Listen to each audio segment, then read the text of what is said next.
Before the sun, the moon, the earth, before the stars or comets roaming free, before time had its birth, I was, I am, and I will be. Eerst was er leegte, maar alles was al bezig in potage. Voor het updelen van het canvas en de meisjes was er juist maar een tasje.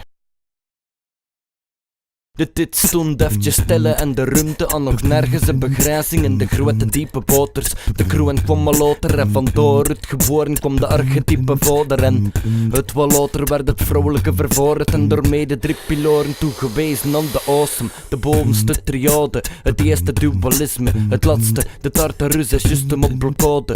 Dieper dan de diepste oceaan op de wereld moet je gaan voor je zeven te kunnen vinden in de chaos. Dus te gaan we reizen doen, we doen het als alle zintuigen afgezet voor energie te sporen en alle limitages te vermijden voor zo waarlijk met je innerlijk te praten. De werkelijkheid ervoor, niet lijkt dat die lijkt te zin, maar lijkt dat die yes onbegrensd alomvattend in de allerdiepste zin van het woord. Vibratie, lichter als formage, de pure metafysische structuur van de creatie. Eén met de creator in de allerroste graasje, toegang tot de database met alle informatie. Niet met logica, maar zuivere imaginatie. Ga je de toegang vindt tot paradijs van eeuwige fluxage.